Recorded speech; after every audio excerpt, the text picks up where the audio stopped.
Hi Pisces, this is Pisces Hub. Welcome to my channel. So for today's video, gagawa tayo ng daily reading for Pisces gamit ang ating tarot cards po. Okay, so alamin natin kung ano yung mga posibleng mangyari for Pisces sa araw na ito. Magabay mensahe ng ating tarot card for Pisces sa araw na ito. Reminder lang po na ito ay general reading Pisces. So, posible pong mag-resonate sa'yo. Kung hindi, huwag pong ipilit. Okay? And this is a timeless reading. So, kahit anong araw, buwan, taon mo ito napanood. Basta mag-resonate po, take lang. Okay? And welcome po ang lahat ng gender. Babae, lalaki, LGBT ay pwede po sa feminine or masculine. Wala po tayong gender specific. Kung kanino mag-resonate, take lang. Okay? So, ano po yung message niyo po for Pisces sa araw na napanood niya to? Mga posibleng mangyari for Pisces sa araw na ito. Ano yung gabay niyo po? Mga posibleng mangyari. Oh, Three of Wands. Is there something na planning or ongoing? Naririnig ko yung word na ongoing, Pisces. So, sige pa po. Ano po to? Ano pa po yung mga posibleng mangyari for Pisces sa araw na ito? Mga gabay, mensahe para kay Pisces sa araw na napanood niya. Ito. Yes. There is something na processing, ongoing, waiting. Pwedeng ganun po. Kumbaga, meron kang hinihintay na result. Or pwedeng there is someone na parang magpaplanong puntahan ka. Or pwedeng there's a planning na puntahan mo. Okay? Basta merong alam mo yun, merong inaasikaso. Ayun. So, it's either merong taong naghihintay ng message galing sa'yo. Or you're waiting for something na pwedeng result, pwedeng approval, pwedeng visa, pwedeng pera, mensahe, text, tawag, okay? Anything na parang konektado sa planong yun or sa alam mo yun, sa processing na iyon. Okay? Kasi nakikita nyo, Three of Wands, nakatanaw siya doon sa kabilang isla. And meron tayo ditong dagat na may mga bangka, barko, okay? So, nakatanaw siya doon, malayo yung tanaw niya. So, meron siyang plano, meron siyang gustong gawin, meron siyang binabalak, okay? Inaasikaso. And it's either ikaw to or you're dealing with someone na merong hinihintay or something na merong message, merong result, okay? Or anything na sinabi ko kanina, Pisces, okay? So ano po ito? Oh! There's something na celebration. There's something na kasiyahan. So, it's either ikaw yung magmo-move or you're dealing with someone na magmo-move or something like taking an action. Ang ano dun is kasiyahan, Pisces. Pwede ito ay sa love, pwede din ito ay sa company or sa trabaho, sa career, sa offer, opportunity, family na nakatira sa distance or alam mo yun, kahit ano na medyo merong hindi siya medyo, meron talaga siyang kasiyahan. Okay, magdadala siya ng fulfillment, magdadala siya ng kasiyahan sa inyo. Okay, kasi nakikita niyo 4 of Wands. And also, na pwedeng nakakakita ka ng 11 Pisces, or pwedeng 4, kasi meron tayo ditong 4 of Wands and 4 of Cups. Pero kung ano man, it's okay lang kung wala namang nakikita. It's okay lang. Okay, so, maganda siya. Actually, you will be happy. Or this person and you will be so happy, Pisces. Okay? Pwedeng dalawang tao to. Merong isang gagawa, merong isang naghihintay. And pareho kayo magiging masaya. Okay? So, or pwedeng iisang tao lang din to sila. Ikaw to, Pisces, na nagpo-process and naghihintay ng result or anything. And magiging masaya kayong outcome nito. Okay? So, ano pa po? Sa tatlong cards na nandito, kompleto na yung reading actually. Okay? Kumbaga, meron kang hinihintay, meron kang ginagawa, meron kang process. Okay? And hindi maiwasang merong pangamba, merong pagdududa, takot. Okay? Kasi meron tayo ditong 8 of Swords. Bakit po yung merong ganon? Maganda. Okay. So, pwedeng itong pupuntahan mo, Pisces, or you're dealing with someone na parang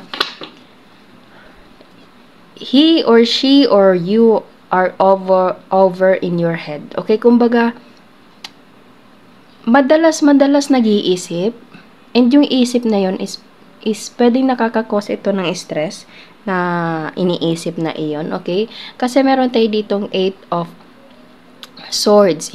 Hindi to siya madalas lumalabas sa mga previous pa, okay?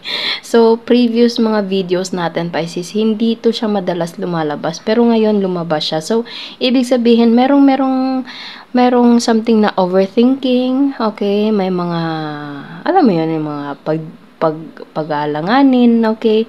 Pero,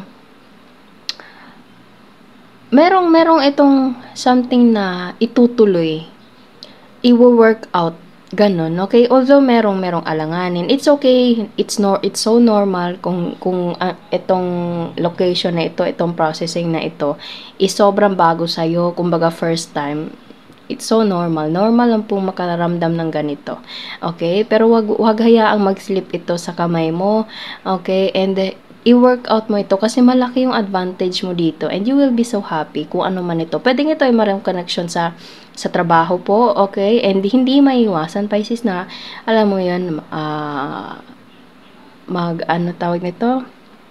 Magkaroon ng homesick, overthinking, pwedeng a little bit of takot, anxiety, pwedeng makaramdam ka ng ganun. Pero ano lang, parang tingnan mo lang yung brighter side, tingnan mo yung reason kung bakit mo to gagawin. Okay? Mag-focus ka sa mga positivities. Mag-focus ka sa mga bagay na yun yung naging rason kung bakit mo to gagawin. Okay? And surrender everything to God. Itong nararamdaman mo na ito, normal lang po yan. Okay? Normal lang po yan. Pero wag mo hayaang masira itong sobrang gandang mga reading, mga cards na nandito because of this. Okay? You have to work things out. Okay? Or magiging okay din lahat. Magiging okay din. Magiging masaya din kayo together with this 4 of Wands na nandito. Okay? So, posibleng ito merong connection sa work. Pwedeng ito merong connection sa love. Okay? Processing and waiting for something. And, ayun, maganda siya. There's something na initiate, taking a leap of faith, okay? Kumbaga, risking, naririnig ko yung word na yon, especially kung bago, okay? Normal lang pong makaramdam ng pangamba, pero maganda yung outcome nito. There's, siguro out of 10, there's 9% na magiging maayos. Although yung 1% is ito, normal lang yun. It's okay lang. Surrender everything to God. Pag hindi mo kontrolado yung sitwasyon. Araw-araw ko pong sinasabi, surrender everything to God. Kung ano yung will niya, kung ano yung kagustuhan niya, kung ano yung nakalaan para sa'yo, yun yung mangyayari. Okay? Kasi siya yung mas nakakaalam. Siya yung nakakakita and alam mo yun, nakakaalam sa mga deserve mong bagay na for sure ikakasaya mo na sobra, Pisces. Okay? So, huwag hayaang mag-overthink and surrender everything to God and everything will fall into places, Pisces. Magiging maayos ka din. Okay? Tiwala lang. Okay? Bottom of the deck. Ayan, no?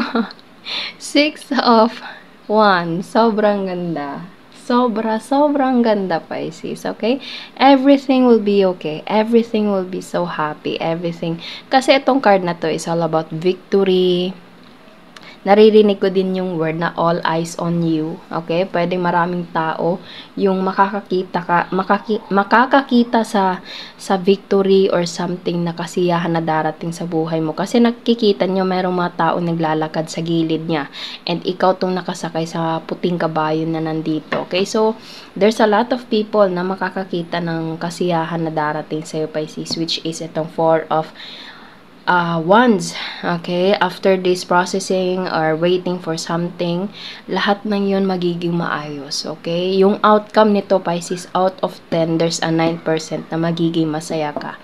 Okay? Surrender everything to God kung nakakaramdaman ka man ng ganito. Okay? And mag-work it for you, for your own benefits, Pisces, for your own good. Okay? Magiging maayos din lahat. Mag-work things out din sa'yo. Lahat is nakasang-ayon sa'yo, Pisces. Claim it. Okay? So, sige nga, kuha pa tayo ng The Keeper, the Fortune Telling card. Okay? Alamin natin kung ano pa yung iba niyang mensahe for Pisces sa araw na ito. Mga posibleng mangyari or sino yung konektado. for Pisces sa araw na ito. May message pa po ba kayo kay Pisces sa araw na ito?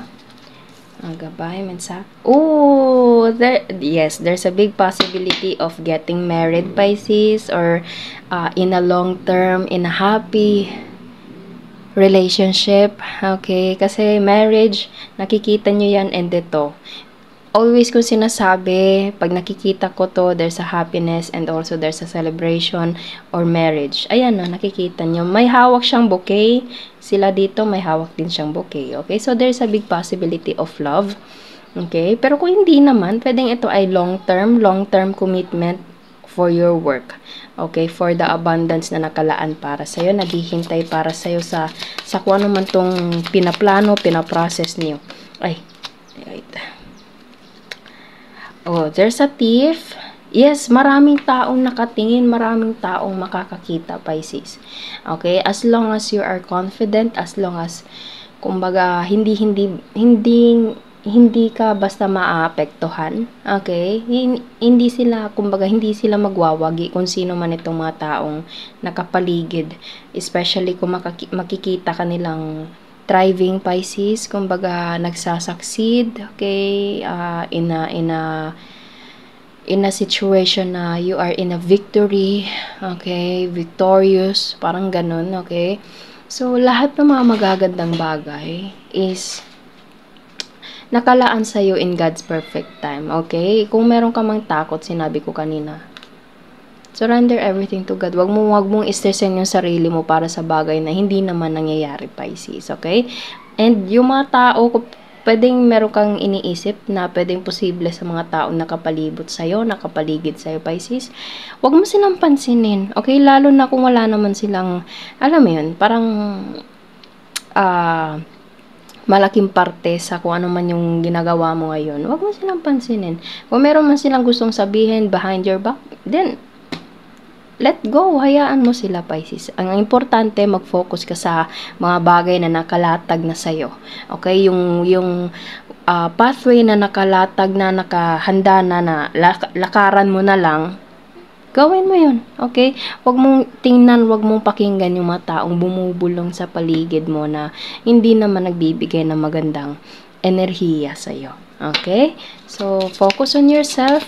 Focus sa mga bagay. Focus sa taong pwedeng merong love sa'yo. Okay? And there's a house. Stable. Pwedeng ito ay bahay talaga. Or kung hindi naman, merong pundasyon sa kung ano man nandito. And yes, malayong lugar to, Pisces. There's a big possibility sa malayong lugar. Okay, distance. Nakikita nyo distant horizon, and ito nakatanaw siya dun sa kabilang isla. Okay, so it's either ikaw yung mag-take ng action, mag-move forward, alam mo yun, processing, you're doing everything for this, okay? Or there is someone na posibleng mahal mo to, or in a relationship kayo na galing sa malayo, and pwedeng meron itong connection sa long-term foundation, pwedeng magkasama kayo sa isang bahay na, okay? And may mga taong nakapaligid, Pisces, na makikita kanilang, alam mo yun, sumasaya, gumaganda, umaayos yung buhay, okay? Huwag mo pakinggan kung mayroon man silang sinasabing hindi kagandahan, okay? Alam mo na yun, Pisces, kung alin doon yung pakikinggan mo at hindi, okay? Pero ano man yun, surrender everything to God, lalo na't hindi mo kontrolado yung sitwasyon po, okay? Focus on your life, focus sa mga bagay na importante, and huwag mo hayaang ganito, Pisces, okay? Nakikita nyo, napaka-ironic ng dalawang to. Poverty, tapos ito, victory. Okay? So, ironic, wag mong hayaan na, alam mo yun, manakaw nila yung kasiyahan na nakalaan para sa'yo. Okay? Which is, yung papansinin mo, pakikinggan mo yung sinasabi nila. Mag-focus ka sa taong kung sino man itong nag-e-effort for you. Okay? Kung trabaho man to, mag-focus ka doon. Okay? Mag-ipon ka ng marami. Kung gusto mong bumili ng bahay, ayan na, oh. Okay? Or pwedeng makapunta ka sa ibang bansa, makapunta ka sa ibang lugar. And you're waiting for something na kung ano man yung process nito. Okay? Huwag mo hayaan na ganito. Okay? Na Alam mo yun, bibigyan mo ng power yung ibang tao sa paligid mo. Huwag ganun, Pisces. Focus tayo dito sa victory card na nandito. Okay? And also, most importantly, ito. Four of Wands and marriage. Happiness. Okay? So, kuha tayo ng mga initials, random words, kung sino or ano po yung mga konektado for Pisces sa araw na napanood niya ito. Oh, ayan no, visa. There's a visa. Pwedeng anak, coffee or tea, maputi. Pwedeng meron kang anak, Pisces, or ikaw yung anak. Negosyo, abroad, visa and abroad, Pisces. Friend, katrabaho, magulang. Pwedeng meron din itong connection sa parang family. Kasi meron tayo ditong anak and magulang. Pet lover, letter H, and then there's a flowers, and letter Q. So, posibleng nandito, posible din pong wala. It's okay lang, okay? So, yun po ang ating reading for Pisces sa araw na ito. Naway nag-resonate po. Huwag niyo po sanang kalimutan na mag-like at mag-subscribe po sa ating channel. And click the bell button, Pisces, para ma-notify po kayo sa next videos na i-upload natin, okay? So, thank you, Pisces, and God bless!